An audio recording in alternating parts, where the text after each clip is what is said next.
How are you?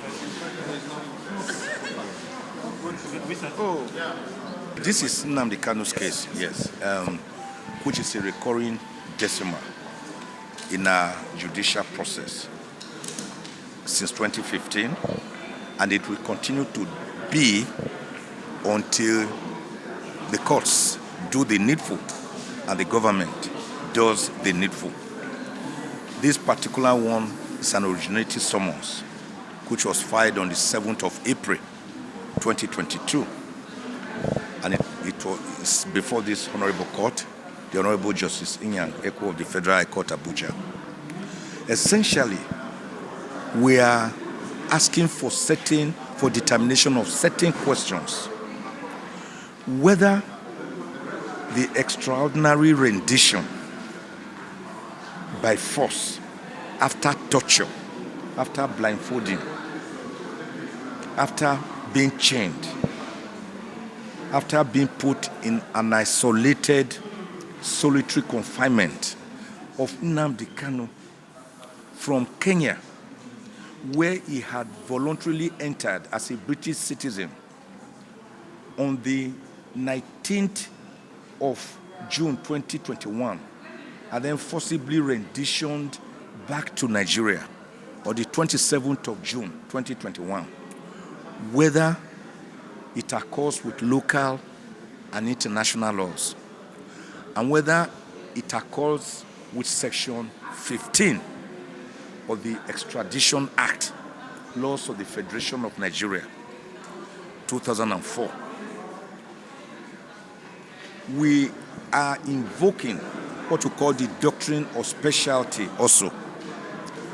Our contention is that only extradition proceedings will enable you bring back a citizen from another country to Nigeria, or from Nigeria to another country. Indeed, we give the example of this police officer, Abba Kyari, who, when America wanted him for certain crimes, it was the Attorney General here who said he could not be extradited because a case had already been filed against him here.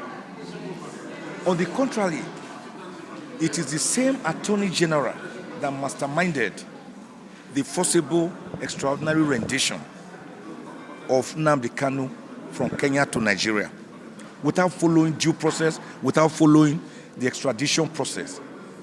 And the Kenyan government, in a suit which we have exhibited, made it clear that they never consented for Nnamdi Kanu to be renditioned back to Nigeria. We have also attached a document which is a foreword written by the Attorney General to a book where he strenuously and stringently condemned forcible extraordinary rendition as being illegal and unconstitutional and against all known norms of local and international laws. We have attached that document. We are also contending that under the doctrine of specialty, when a person is brought back, even if done properly through normal extradition, you can only try him for the offenses for which you are extraditing him, or for lesser offenses, but not for offenses that were going on before he was brought in. And from all evidence before the court, the only charge that was before the court, before the extraordinary rendition, were only 5 counts, and none of them bordered on terrorism at all. It was only after they brought him back like a common criminal, like the way they tried to do to Alhaji Umaru Dikko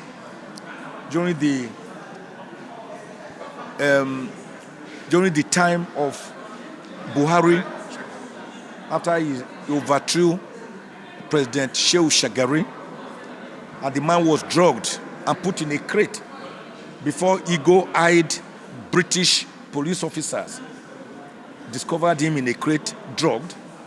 That one was unsuccessful. Even then, some people were convicted for that inhuman and degrading act.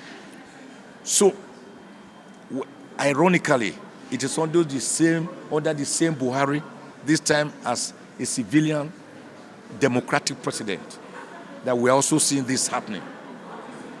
So, it was after he was brought back, Nnamdi Kanu was brought back, that they amended the 5-count charge, first to 7-count charge in January last year, and then again to 15 counts.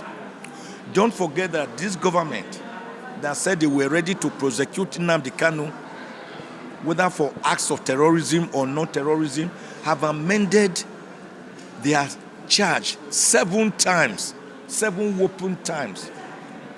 One of the reasons I'm going to crusade seriously from now onwards for the amendment of the Administration of Criminal Justice Act, ACJA. You cannot say a prosecution can continue forever to amend the charges. You are supposed to have investigated the case thoroughly, and you are sure-footed that a person has committed a crime before charging him to court. Why should ACJA give an open-ended permission to the prosecution to continue to amend? At times they even amend to accord with evidence already laid. That is not good for the defendant. That is not a good law. I'm going to crusade for an amendment of that portion of the Administration of Criminal Justice Act of 2015. Now, after they now amended to 15, we came to the Federal High Court here before Justice Bintanyako, who struck out 8 of the 15 counts. The remaining 7 counts, we were not satisfied. We took them to the Court of Appeal. That is why I told you that the case is a recurring decimal. We won at the Court of Appeal again. The remaining 7 counts were struck out by the Court of Appeal. More importantly, the Court of Appeal made an order that Nnamdi Kanu was discharged. In other words, having now been discharged of the remaining 7 counts plus the other 8 counts, it means that Nnamdi Kanu became a free man, as free as the air. Not only that, the Court of Appeal made a very, very historic and prodigious pronouncement. They said Nnamdi Kanu should never again be arraigned in any court of law in Nigeria on any of the existing counts which had now been finally dismissed. And that more importantly, he should never again be detained. In other words, from 13th of October 2022, when the Court of Appeal delivered that judgment, Nnamdi Kanu became a free man. But the federal government surprisingly went to the same Court of Appeal before another panel to obtain an order for stay of execution.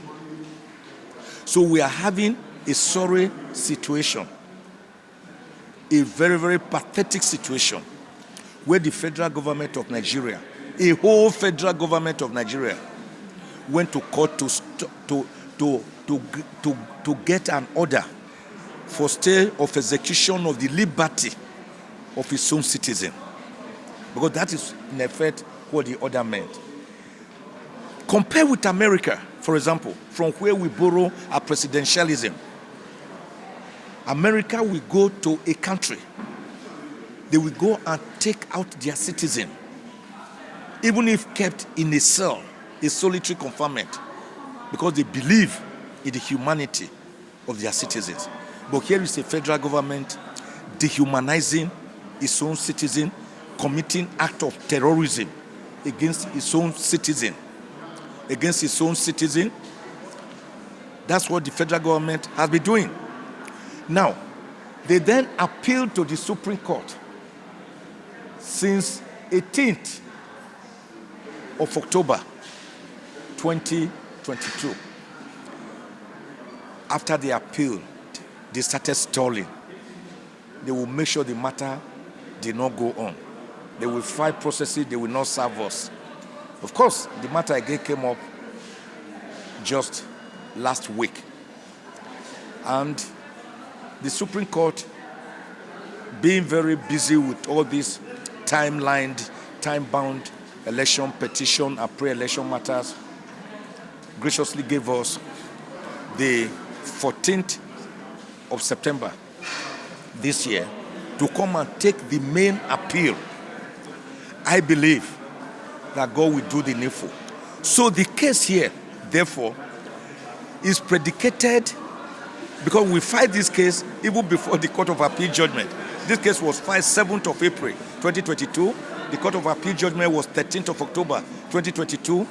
All the prayers we are asking for in this particular case have already been answered by the Court of Appeal in its judgment positively in our favor.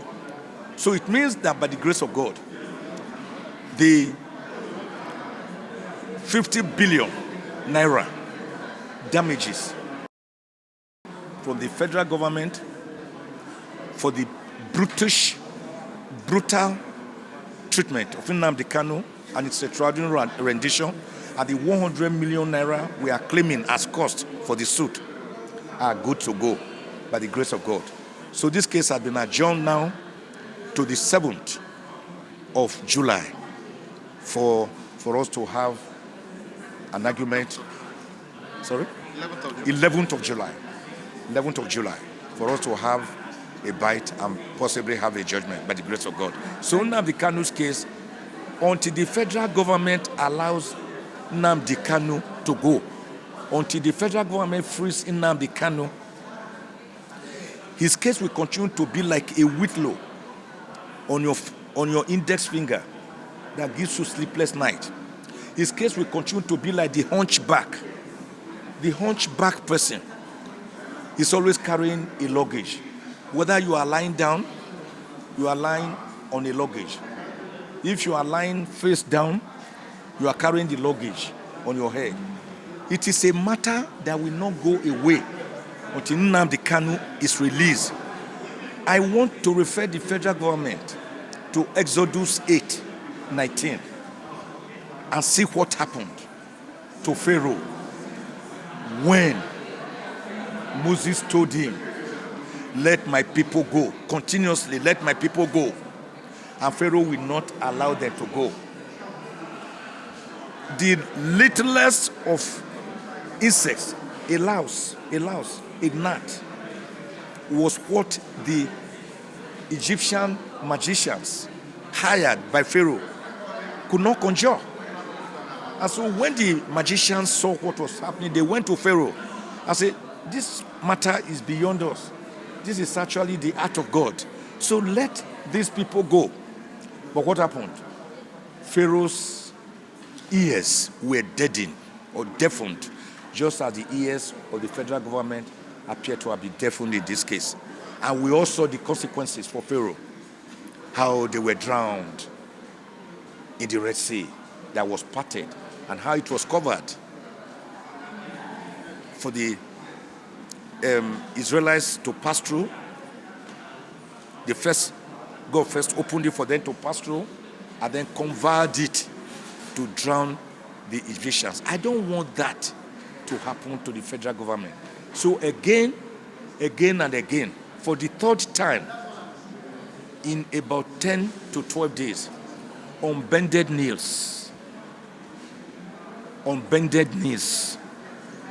I beg President Muhammadu Buhari to release Nnamdi Kanu today, unconditionally, without any condition attached. Because even the AU, African Union, has said it should release him.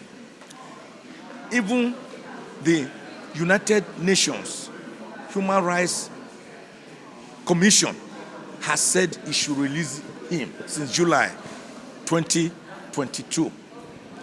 Even my 34-page letter to President Buhari, I have begged him to release Nnamdi Kanu. He can do this through, he doesn't have to interfere with the judicial process. If that is what is giving him fears, let me give him the free legal advice. He can do this through the Attorney General of the Federation, who will use Section 174 of the Constitution to enter a nolle prosequi, which is a discontinuance, a termination of the entire FONI and FONI charges that have been dismissed by both the Federal High Court and the Court of Appeal. So as I speak to you today, Nnamdi Kanu is being held unconstitutionally, illegally, unconscionably, arbitrarily, by brute force, without any order of court.